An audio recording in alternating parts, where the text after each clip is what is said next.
ça vous convient. Voilà, je vais vous laisser autonome sur le micro et puis autonome aussi sur la petite zapette. C'est bon. Bonjour à toutes et à tous, merci Bruno. Ravi d'être parmi vous. Séquence de l'après-midi, donc vous serez gentils avec moi. Oui, peut-être pour planter le décor, puisque on parle de l'impact des Français face à la crise. Je pense que la période dans laquelle nous sommes, et je ne suis pas devin en disant ça, c'est que au moins quatre repères que je voudrais signaler. Le premier, c'est que, et on l'entend dans les propos de ce matin, on est passé d'une société, si j'ose dire, du risque et de la prévention à une société de la menace. Menace au sens principe de précaution. Et une deuxième chose, moi, qui m'a frappé, c'est la manière dont a implosé, à la fois à titre individuel mais aussi collectif, le prédictif. On vit dans le présent et on fait le hamster dans la cage parce qu'on voit bien que l'humain a du mal à pas se projeter, a du mal à ne pas pouvoir se projeter. Et on y reviendra. La troisième chose, ça a été évoqué ce matin ou effleuré, et c'est un vrai sujet, c'est la question de la relation et du lien social. Je crois qu'on peut dire ici présent, que ce soit au niveau familial comme professionnel, il s'est passé des choses. En tout cas, il y a une transformation qui s'est opérée, et voilà une situation où le citoyen, le Français, l'adhérent, on se trouve dans une problématique où effectivement on a une population qui se sent pas entendue, pas écoutée, déconsidérée, on y reviendra. Alors effectivement, quel est le saut avec Dom+, de façon avec beaucoup d'humilité, mais force et conviction pour ceux qui me connaissent.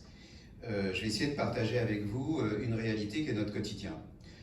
Quand on parle de Dom+, pour parler de concret, c'est pas forcément évident parce que ce dont je vais parler vous paraîtrait naturel, mais on parle de la personne, de son entièreté de la personne. Et en fait, Dom+ est dans les moments clés des parcours de vie ou des situations de vie et va intervenir sur des questions, somme toute, de fragilité, et pour les bénéficiaires des grands organismes qui sont soit des organismes de protection sociale, soit des mutuelles, soit des grandes organisations privées ou publiques pour leurs employés, leurs salariés ou leurs bénéficiaires.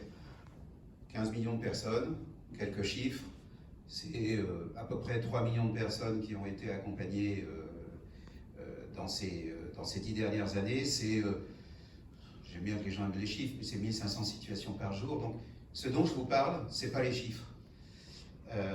C'est 300 000 situations par an qui sont de personnes qui sont très... Et c'est la première personne qui est importante. En tout cas, quand on est bénéficiaire de quelque chose, on est la personne la plus importante dans cette situation. Ce matin, il y avait une introduction par Bruno sur le Québec qui faisait référence au Québec. Dom+ est né au Québec et juridiquement a pris ses racines. Et s'est posé la question très tôt, il y a plus de 22 ans, de cette approche centrée sur l'individu, en considérant que l'individu devait être autonome. Je ne m'oppose pas à l'assistanat, mais on est un peu dans un monde kafkaïen. D'un côté, je suis un tout, je suis une personne. De l'autre côté, j'ai des silos, des réponses, un maquis administratif, réglementaire, des prestations. Et la personne est coupée en rondelles. Le sujet, ce n'est pas de réformer les prestations. Le sujet, c'est de reconnecter la personne dans sa dimension. Et vous le verrez tout à l'heure, dans ce que nous écoutons, entendons tous les jours, au quotidien, il y a vraiment quelque chose qui tourne par rond et ça ne s'est pas amélioré avec le Covid. Et en fait, la situation qui nous occupe aujourd'hui, je ne sais pas si on a un après, on est dans l'après, on est dans le pendant, en tout cas on n'est pas dans le passé. Un peu comme du papier révélateur, le Covid a révélé ces situations sociales et de fragilité.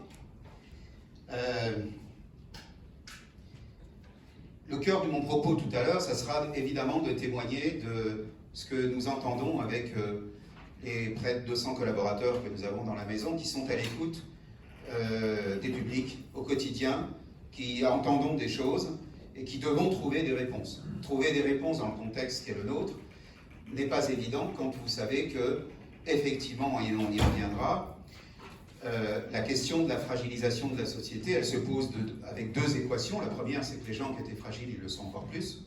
Je ne sais plus si la personne de la Croix-Rouge est encore là cet après-midi, mais en tout cas, je ferai référence tout à l'heure à quelques points de repère sur la précarité, mais ce qui est nouveau, c'est des nouvelles personnes qui arrivent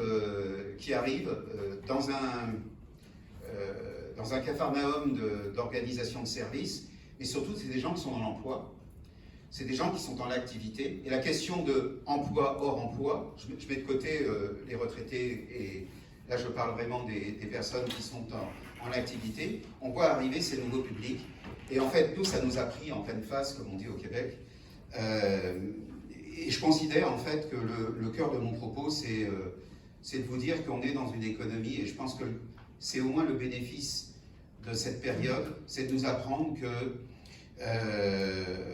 on doit donner la place à la personne et que l'économique et le social, il n'y a pas de différence et c'est inclusif et qu'il convient, je pense, de se pencher, et pour les organismes que sont le monde mutualiste en particulier, il y a un vrai enjeu sur ces questions-là de rôle